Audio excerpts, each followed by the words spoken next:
Cucu, eu sou Nilma Oliveira e esse é o capítulo 2. Ninho para Coruja e a Tuti Negra. Foi diante desse casebre gorbo que João Valejão parou. Como os pássaros fulvos, ele escolheu um lugar mais deserto para fazer o seu ninho. Ele mexe em seu colete e encontra o seu passa-por-tudo. Abre a porta, entra e depois a fecha com atenção. Sobe a escada, carregando ainda Cosette. No alto da escada, ele tira de seu bolso outra chave, com a qual ele abre uma porta. O quarto que ele entra e que ele fecha rapidamente era espaçoso, mobiliado com um colchão no chão, uma mesa e algumas cadeiras. Um forno aceso, do qual víamos a brasa, estava em um canto. A reverberação do boulevard clareava vagamente esse interior pobre. Ao fundo, havia um gabinete com uma cama em alça.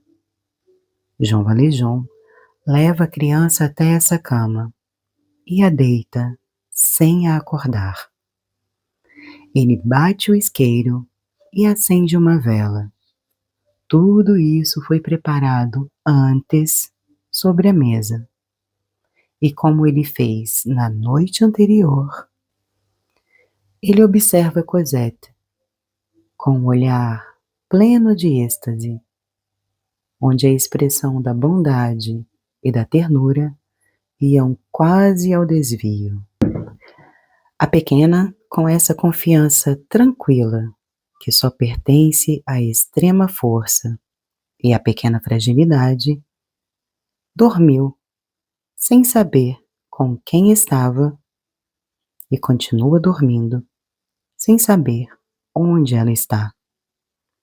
João Valjean curva-se e beija a mão da criança. 9 meses antes, ele abaixava-se para beijar a mão da mãe, que acabava de dormir. O mesmo sentimento doloroso, religioso, comovente, o enchia o coração. Ele ajoelha-se perto da cama de Cosette. O dia já estava claro e a criança dormia ainda. Um raio pálido de sol de dezembro passava entre os seixos e fazia, no teto, longos filamentos de luz e sombra.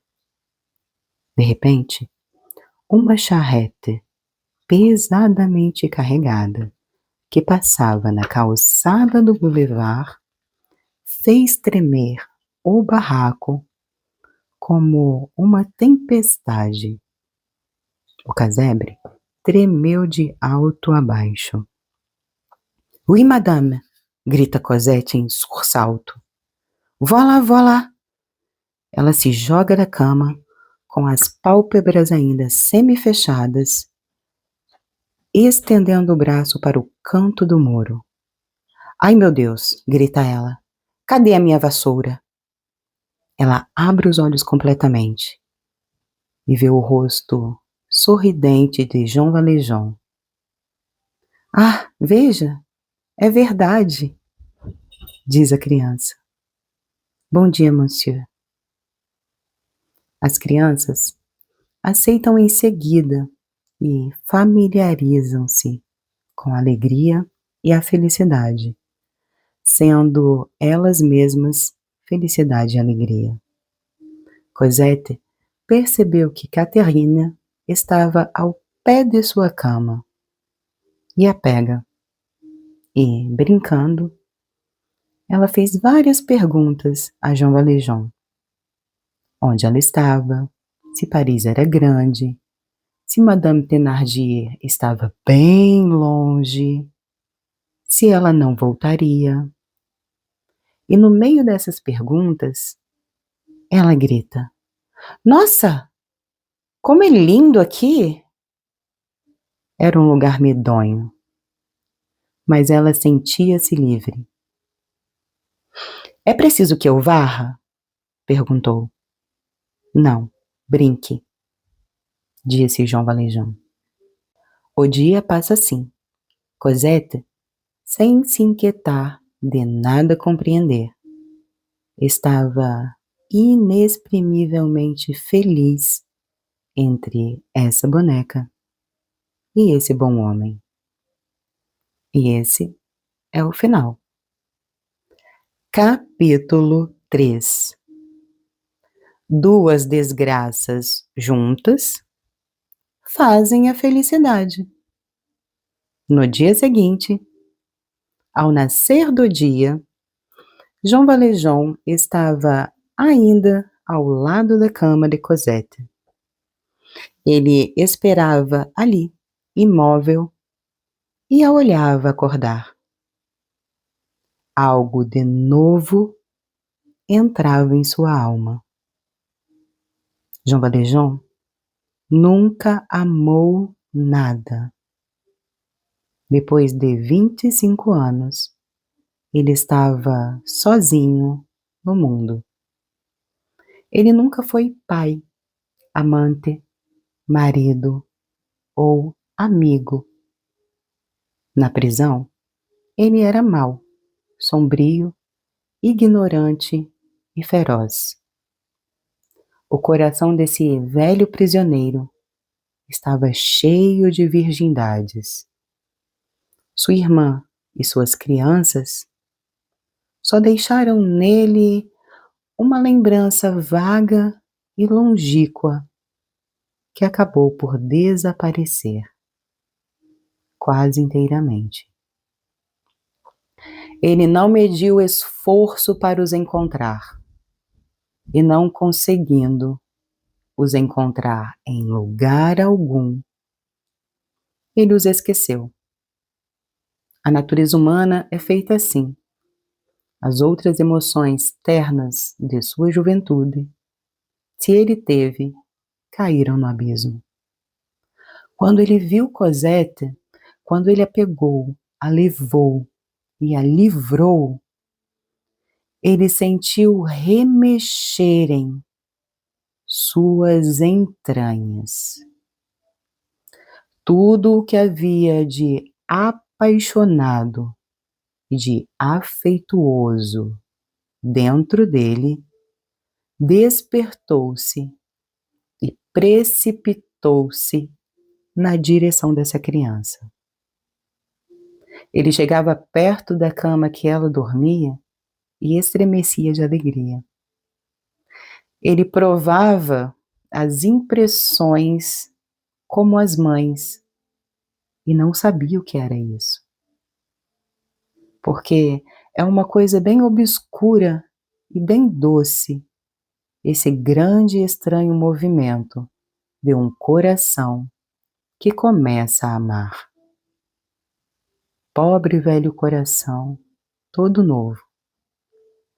Somente como ele tinha 50 anos e Cosette tinha 8, tudo que poderia existir de amor em toda a sua vida se fundiu em um tipo de brilho inefável.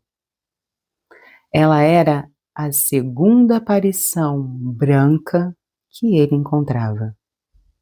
O bispo havia feito levantar-se em seu horizonte a aurora da virtude.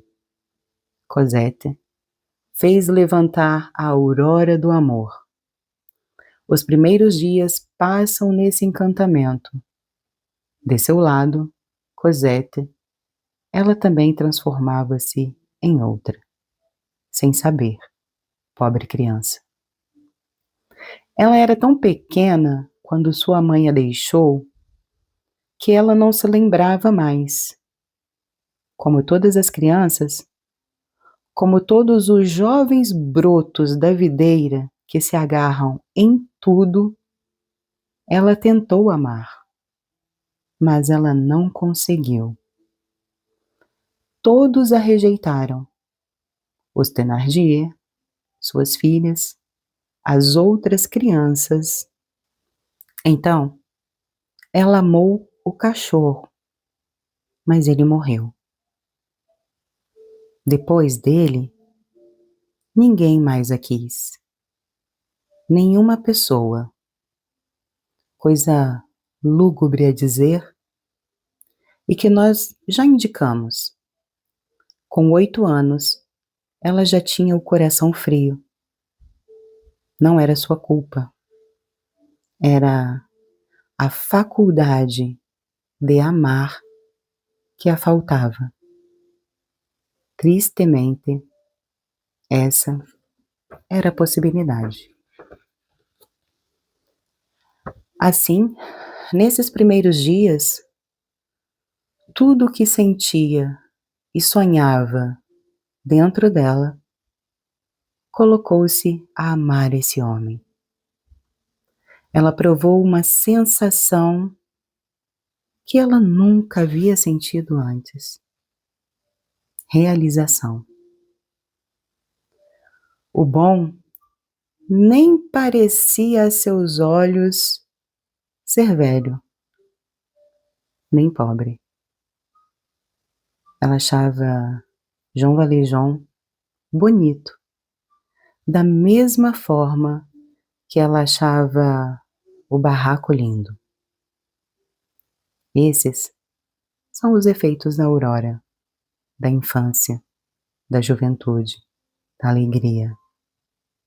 A novidade da terra e da vida está para alguma coisa nisso tudo. Nada é mais encantador como o reflexo colorindo de felicidade, o graneiro. Nós tivemos todos também, no nosso passado, um seixo azul. A natureza, 50 anos de intervalo, colocaram uma separação profunda entre Jean Valjean e Cosette. O destino a preencheu. O destino uniu bruscamente e noivou, com seu irresistível poder, essas duas existências desenraizadas, diferentes por idade e parecidas no luto. Uma, em efeito, completava a outra. O instinto de Cosette procurava um pai, como o instinto de Jean Valjean procurava uma criança. Se encontrar, foi se achar. No momento misterioso que suas mãos se tocaram, elas se soldaram. Quando essas duas almas viram-se, elas reconheceram-se como estando uma a necessidade da outra e abraçaram-se apertadamente.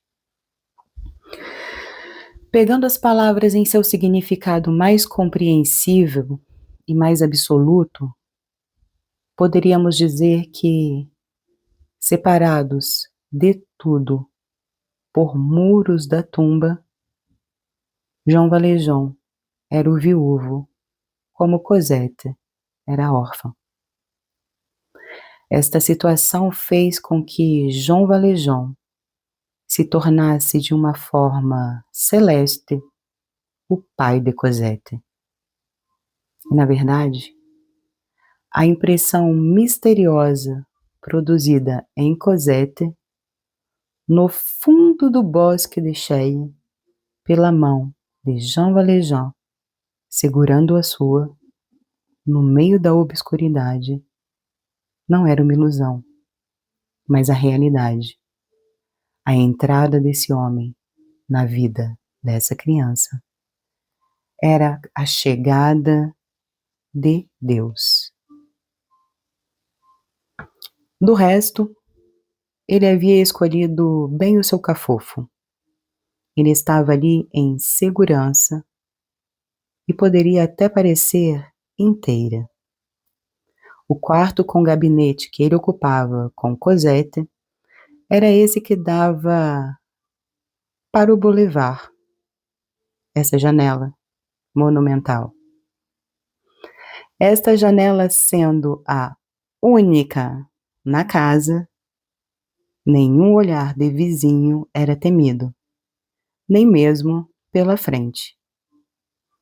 O térreo, um tipo de barraco abandonado, servia como depósito para os horticultores e não tinha nenhuma comunicação com o primeiro.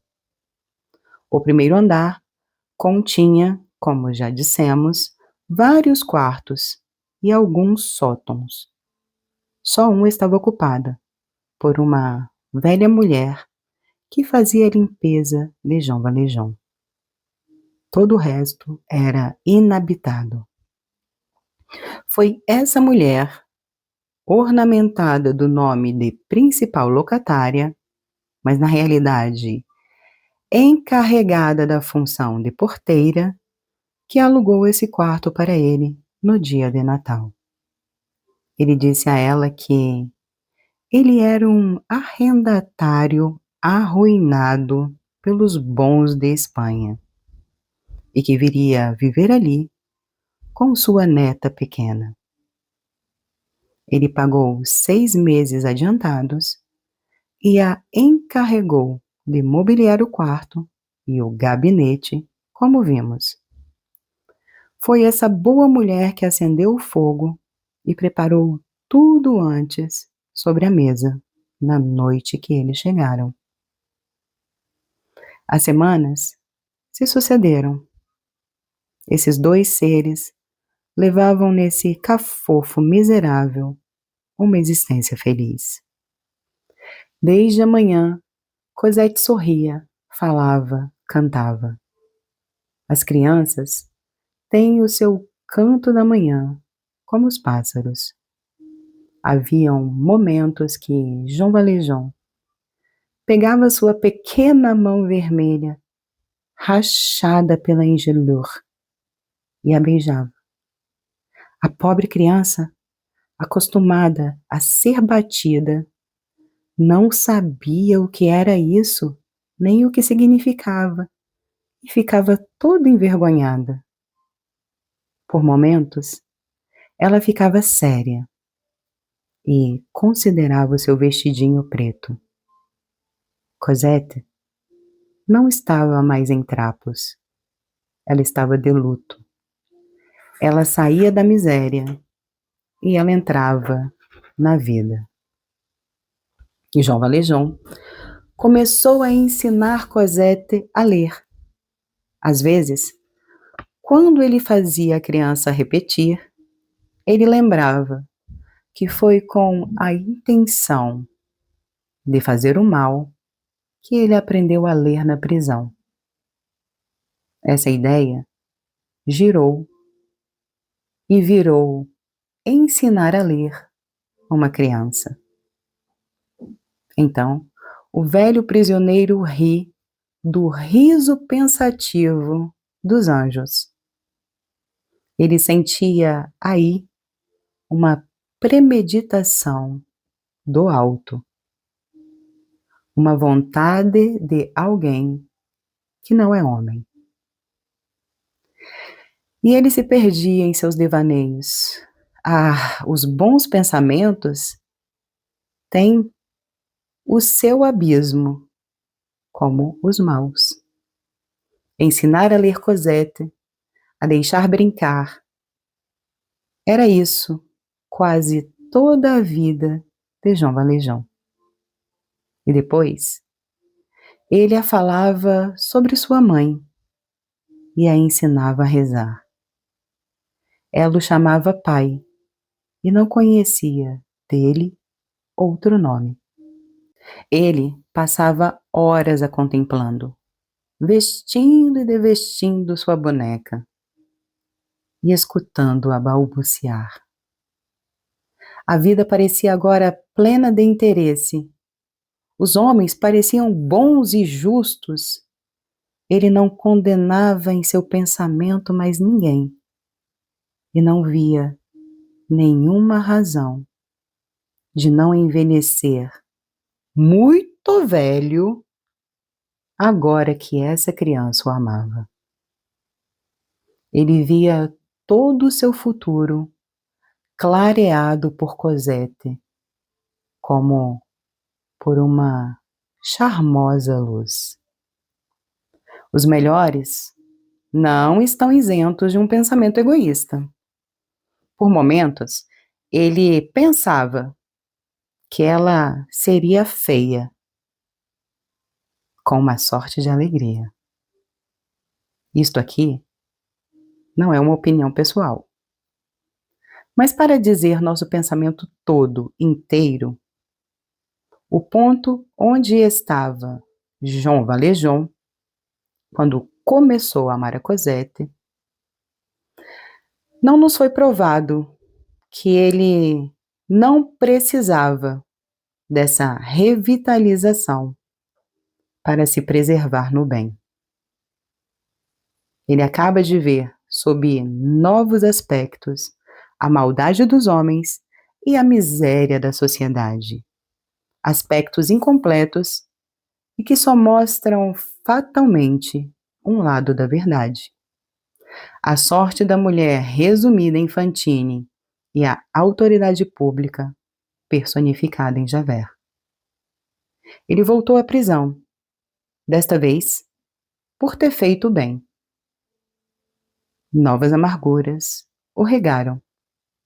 O desgosto e o cansaço voltaram. Mesmo a recordação do bispo teve talvez seus momentos de eclipse, para reaparecer mais tarde, luminoso e triunfante. Mas enfim, essa lembrança sagrada enfraquecia-se. Quem sabe se Jean Valjean não estava a ponto de se desencorajar e recair. Ele ama e ele volta a ser forte. Tristemente, ele não cambaleava menos do que Cosette. Ele a protege e a fortalece. Graças a ele, ela pode caminhar para a vida. Graças a ela, ele pôde continuar na virtude. Ele foi o sustento dessa criança e essa criança foi seu ponto de apoio. Ó mistério insondável e divino dos equilíbrios do destino. E esse é o final do nosso capítulo de hoje. Desejo a você uma excelente tarde. Obrigada pela tua companhia e nos vemos amanhã para um capítulo novo. Grande beijo e até amanhã.